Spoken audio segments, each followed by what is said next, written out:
I'm back in Fullerton, California, hanging out with Sam from Myron's Extreme Machines, home of the Electric Bicycle Center. You can see there's just a ton of bikes here. This is awesome.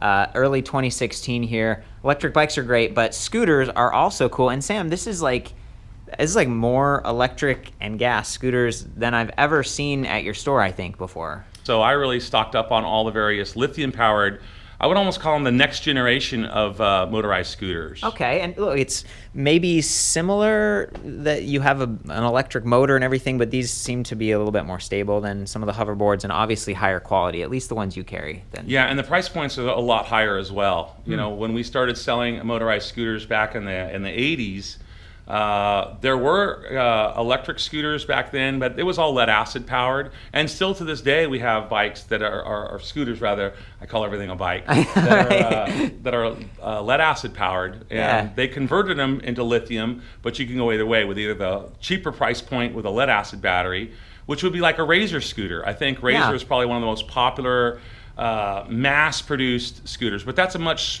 cheaper price point. What do you miss out on when you, because a Razor, it's like a couple $100, even like 150. A lot of these, I think the cheapest one we're looking at here, the Glion at the end, that's still like $700. Why pay more? You're going to pay more for a lighter weight, better quality, obviously.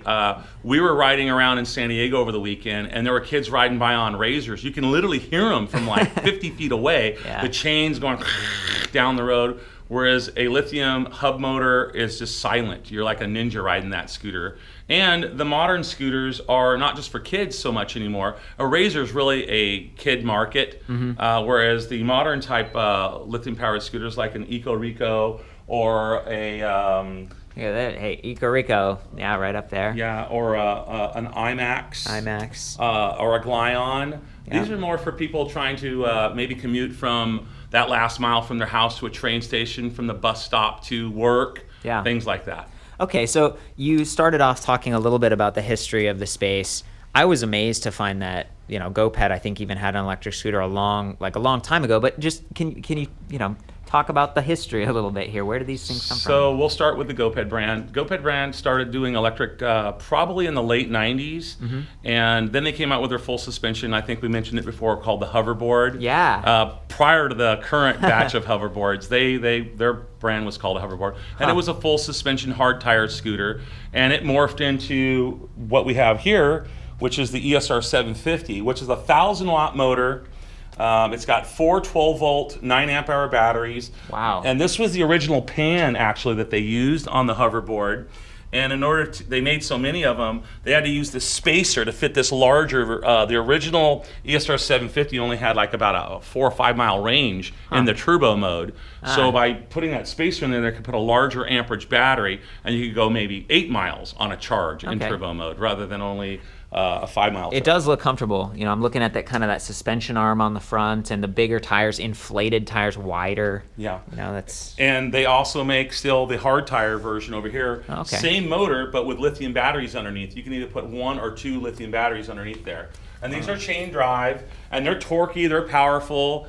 But this was never more than a niche market really for us. I mean, we sold these probably in the hundreds. Yeah. But the BladeZ came along, and they were out of Irvine originally, and they moved up to Foothill Ranch. And actually, the building that Easy Motion is located in was originally where the BladeZ product was distributed. That's a really from. Beautiful building. Yeah, it's a nice location. So this sold by the tens of thousands, and this went nationwide. And just like the Razor, the BladeZ was an affordable product, but we found that more adults were using this, and they had a line of different scooters. And if you look at this BladeZ, actually, this is kind of like, this was actually designed by a gentleman by the name of Mike Puzzi out of South Africa. Really? And if you look at all the scooters on the market today, like a ScooterX or an extreme scooter, it is a knockoff of this basic platform. This is the original, and everything else is a knockoff today that's being sold. That's great to get the kind of the historical. This is the grandfather to them all. that are currently on the market available here in America. Huh. And it looks like it has some sort of folding mechanism. And yeah, it folds up. It has front and rear suspension. The original ones had wooden decks and they had no suspension, and they sold by the hundreds, and they were selling them at like Sam's Club for like $2.99. Wow. But the difference was the BladeZs were originally made in Taiwan, and it was a much better quality product than the Razor product line. I still love the line. Unfortunately, the company went out of business about 7-8 years ago. Okay, wow. So this piece right here is almost like an antique now. Yeah, it's like a piece of history in a way. So eventually, the sales on electric scooters dropped off, and we started focusing more on electric bikes. Yeah. And then a gentleman by the name of Jay contacted me and said, hey, we're bringing in this product called the EcoReco. Yeah. Now, the grandfather of the EcoReco was the GoMoto board, which was the old friction drive. They had 2 motors, and it had I've got them actually in the back room. I've got about 20 of them in the back room. Do you want to show me? I mean, we can go. No, Is that okay to show? We'll run back here Let's real do quick. it. Take it back. So the original company was selling these at like Kragen Auto Parts stores.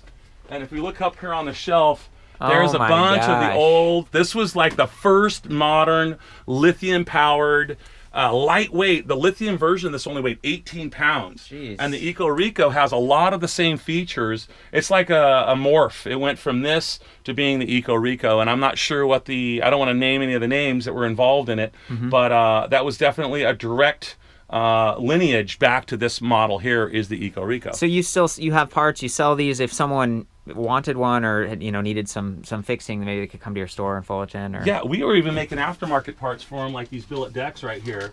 So this is like an aftermarket deck you could put on a GoMoto board, and we got it was John Lynch. This company was selling these for like $199 at Kragen Auto Parts, and we were, buying them for $180. And I was like, "What's going on, guys?" Yeah. And what happened with this bike, the scooter rather, is if you push the scooter, because this had regen braking when you let out of the throttle. Yeah. If you let it off completely, it would just go into coast mode. It's like a race car. It's like slows down. Well, if you didn't turn the bike on, that regen mode would blow the controller in it, and a lot of people buying it from Kragen weren't told that, so the company said, "Oh, just go over to the Irvine Spectrum where Sam's store is, and he'll get you a new one out of his inventory." So that's why all these are here. These are all the ones from Kragen Auto Parts that customers came in. They're and busted? They exchanged them for me, and I was supposed to be reimbursed by the company, but unfortunately the company went out of business, so I got stuck on a product that I didn't even sell. It was sold somewhere else, so I got burned for a few $1,000s. What can you do with these? Like, why do you have them? Good question. They're just nostalgia. You can strip them for parts, and yeah. There's a few of these still in service. You do a lot of great tune-ups here. That's one of the things I just wanted to show. Like, there's a whole repair shop in the back, all these great parts, and I think that really makes you kind of unique.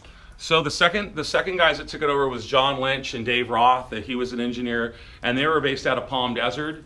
And they went from, it originally was a lead acid powered, then it went to I think it was a nickel metal hydrate, and the last version was a lithium powered version. And the lithium powered version was really cool, but it was expensive. It was like $799 or $999. It was like $1,000 back in 2007 or 2008 maybe it was. Yeah. When they came out, and at that time it just wasn't ready for it yet. Nobody was willing to pay that much money for it. Right. So then when Jay came to me with the EcoReco, and he said the price point on an M3, that's an M5. I got an M3 probably down here on the ground somewhere. That was the first one on Kickstarter, yeah, the M3 right? was the first one on Kickstarter, and he was telling me the price. I was like, man, I think that industry is pretty much dead. Yeah. Just like the moped industry had died in the late 80s, the mid 80s, the late 80s.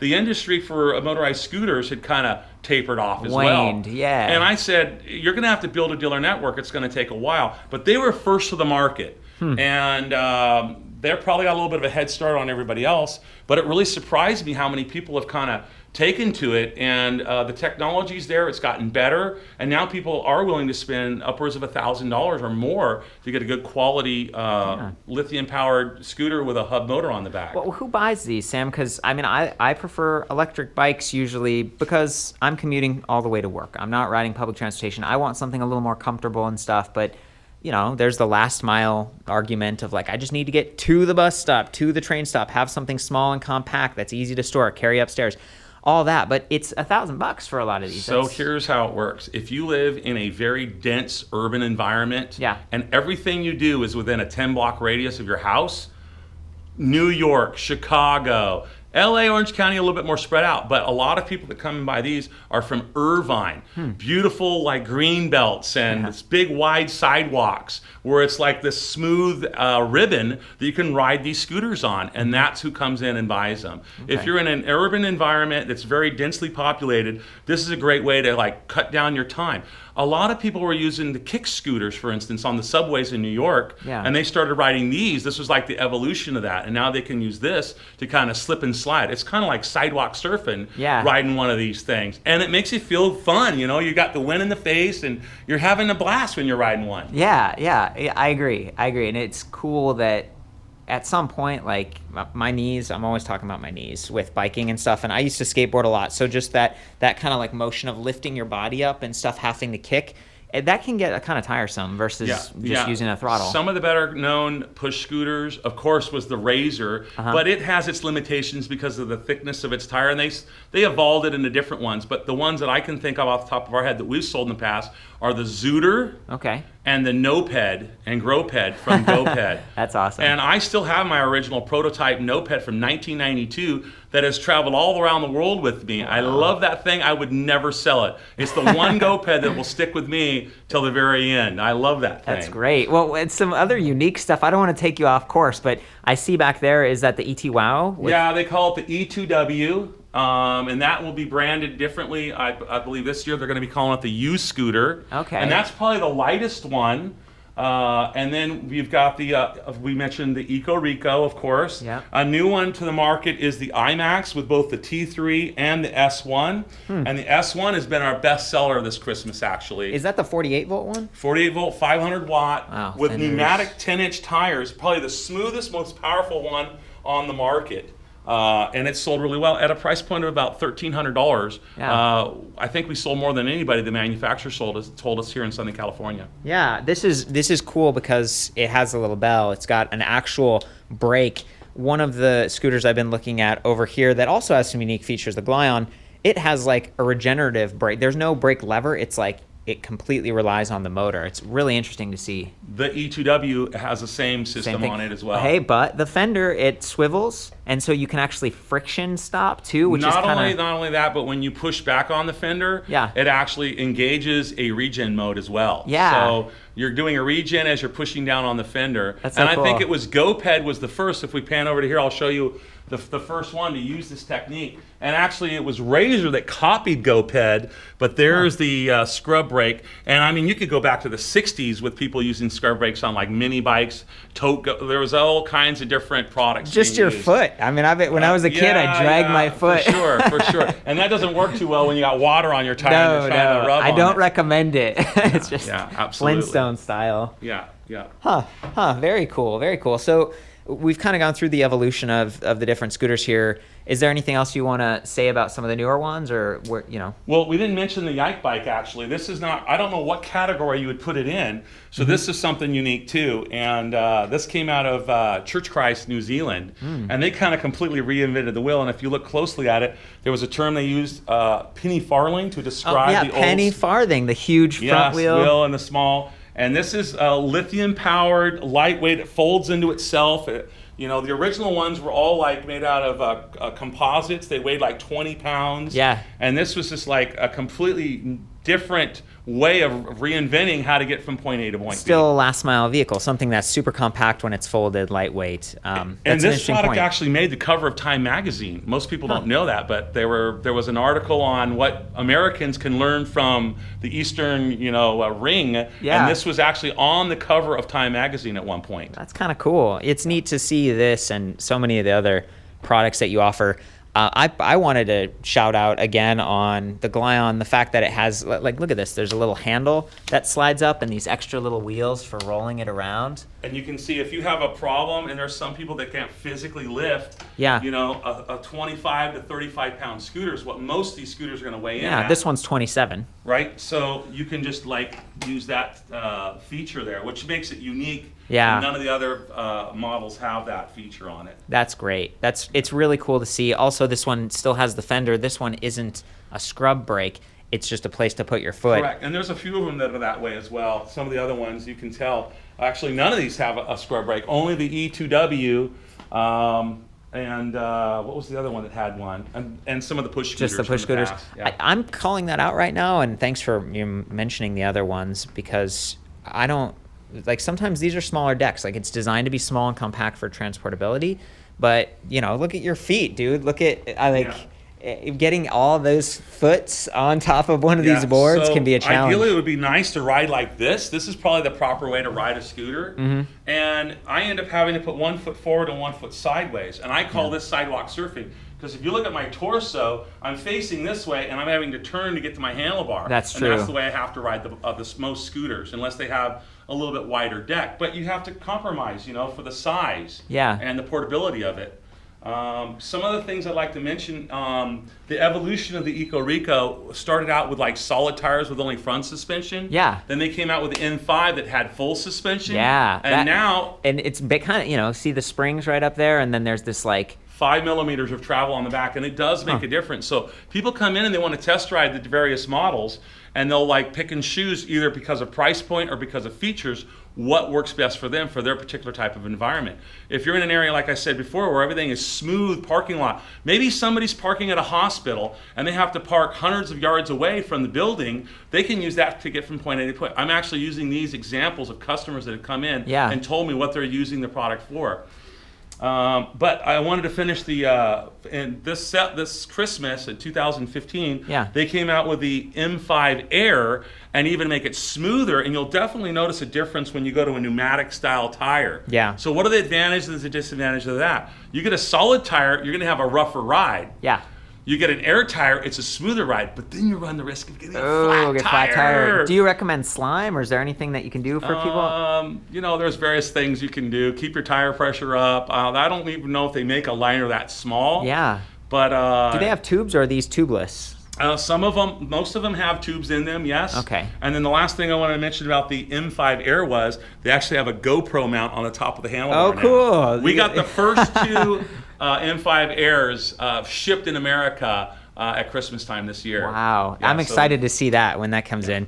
Just real quick, what's the cheapest electric kick scooter that you guys carry? It would be the Glion, more than likely. That's the Glion. Expensive. What's the most powerful? The most powerful would be the 1,000-watt Goped, probably. The Goped, okay. But I find that the S1 has been the #1 seller for us. From iMax S1, okay. And I'm excited about the new Ejo. Let me see if I get the name right now. Help me out with if you can. What is it called? I'm spaced on it as well. Momas? Something. I'll probably have a review at some point. I've reviewed most of these. I'm going to continue to do this. It's awesome just to get like our roundup with you and hear some of those fun stories, Sam. Do you have any advice about, you know, a lot of times, like, let's be honest, the EcoReco is ordered on Kickstarter. People aren't getting it in a store. They don't have access necessarily to your selection of lights and stuff, but I'd love to help inform people. When you get a kick scooter, what should you be doing for safety? Do you put one on your backpack? Like, any locks? Like, how do you lock it up? What's the... you know what? The best thing to do is keep it with you everywhere you go. It's light enough and compact enough. I used to take Gopeds into actual like restaurants with me, but I'd put it inside of a bag. And I'd lock it up in a bag. That's another thing that, I got this little bag here for the Glion I was going to put on. I'm planning to review that today. You've also got to be concerned with traveling. If you're on an airplane, how big is the lithium battery? Is it allowed to go? Is it not allowed? And those standards seem to be changing. They're tightening up because of the hoverboard incidents with fires. I've gone to Interbike in Las Vegas with an early model GoMoto board and put it in a baseball bag. That's how small it was. And it was my transportation to go everywhere. And I was sitting there on the street, on the sidewalk, and somebody came up. There was this old couple. They were red-faced, sweating like crazy. And I come gliding up on my GoMoto board. And they looked over at me, and they were like, "Oh, our daughter's got one at home." And I thought they, more than likely were stating that their daughter had a push scooter. What a great way to get around. Well, then when the light went green, they saw me like power away. I looked back, they looked at each other, and they said, "Oh my gosh, he's got a motor on it." And they were just like in awe. It was like magic, just gliding down like a magic carpet ride as I went through Vegas. And my entire trip was on that scooter to get around Vegas. Jeez. Well, and I don't want to be a hater here, but they're so much quieter. There's so much, I think personally, they don't have as many problems and stuff as gas, But, of course, gas, you can fill it up. You can go a lot further. Do you want to talk about any other pros and cons of gas versus electric? So let's talk about the laws, first of all. Okay. The laws were passed in 1999. It was the Senate bill that was sponsored by the Electric Transportation Coalition in California. And originally the law was written for only electric-powered scooters. And by the way, an electric-powered scooter, by law in California, can't go over 15 miles an hour, can only be ridden in a 25-mile-an-hour zone or a Class 2 bicycle lane. The rider, as of 2005, has to be 16 years of age, and you got to wear a helmet. Oh, yeah. Hey, that's what I'm talking about right now. But I can tell you, of the 10,000 gas and electric-powered scooters that we've sold over the last 4 decades, and since the laws have been in place, since the year 2000 to 2016, I have never once heard of anybody getting in trouble on an electric scooter. You get away with murder on an electric scooter because you're like a ninja on it. It's quiet, it's stealth. I ride them down the sidewalks, and I've never had an issue with it. Yeah. When you get on a gas-powered scooter, you're a straight-out punk rock star. You're like a big magnet drawing attention to yourself. Yeah, the sounds. So all the issues were with the electric ones, and you throw a big pipe on it like Look at that thing. I actually had a sound meter, and a stock Goped is underneath 95 decibels. Some of them are anywhere from about 78 to about 95 decibels on most Gopeds. You throw a pipe like that on, it's 125 decibels. That's just like you're asking for trouble. Is that meant to make it like cool sounding? Is that what that thing is? No, that makes it faster, and that's for like a racetrack. That should be used in a racetrack. But when these were popular, you'd have a dozen kids going down the street at the same time, and it would just drive people nuts. Didn't you used to do races or something? Like you used to have... We were one of the pioneers. We were the first to do races on the West Coast. We were the first to introduce jumps into racing. They'd never done that before. And the manufacturer's website even said, controversial, Myron's Extreme Machines introduces jumping to scooter racing. And I was like, who's going to go to watch scooter racing around cones? We got to get people flying through the air. Doubles, triples, all that kind of stuff. Skate parks. And it evolved from that. And it really got big there for a while, and people were coming from various. I mean, at the peak of the Goped racing, I think there were contestants from 27 different countries showing up to the World Finals. Where was this happening? Las Vegas. It started on the West Coast. It was out of we did them out of Irvine Spectrum parking lot. Mike Young with the jet ski crowd was doing them in Havasu. And then they evolved over into Vegas. And on the East Coast, it was Ron's Rad Toys that were doing them out of Omaha, Nebraska. He was the first guy to start it. Wow. And then we started on the West Coast, and it just kind of evolved from there, and lots of teams. And it was a great family sport that you could come out to. And name me another motorsport you can drop $1,000 into and be competitively racing at the pro level. It doesn't exist. That's fun. And it was a blast. It was a real good time. You mentioned Ron's Rad Machines in Omaha, Nebraska. Are there any other great shops around the country that carry stuff that you want to shout out to? Because, it's sort of a niche thing. So on the East Coast, you want to check out Nice Wheels, I believe it's called. Yeah, downtown New York. And on the West Coast, it's pretty much us. There's probably a few other smattering shops around, but I think in this day and age, it's mostly online that the people are out of let's say Reno, Nevada or Omaha, Nebraska. They're probably going to go online to make that purchase, and it's the reviews or maybe somebody else, your neighbor bought one, and you get a test ride on it, and you're hooked. It's just like riding an electric bike. The first time you come around our building on an electric bike, that smiles on your face, and you feel like a kid again. You're hooked. It's about fun and freedom. This is in the same line. A Goped's their tagline used to be "fun on a stick," and that's what this is right here. You get on one of these, it's like fun on a stick. That's wonderful. One other question about having fun with these. I went to Burning Man for the first time, 2015. People use electric bikes a lot, and I was actually really cool. Some Segways, and there was some hoverboard type things. These kick scooters are a neat alternative, but you want something that can, absorb bumps on the playa and deal with dust and stuff. If you were going to choose some of them won't even go across the playa. If you have a hard tire that's too small, you might have a hard time getting across the playa.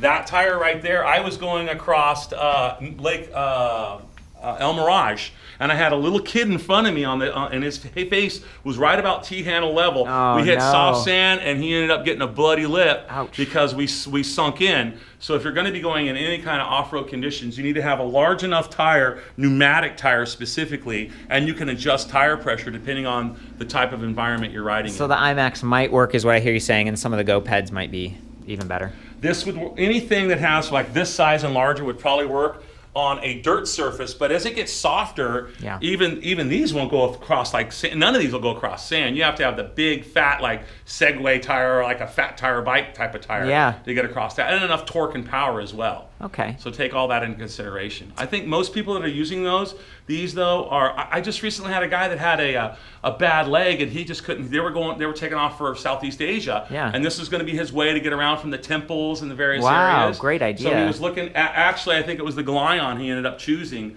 for that very reason, having to lift and carry it and having that dolly pull.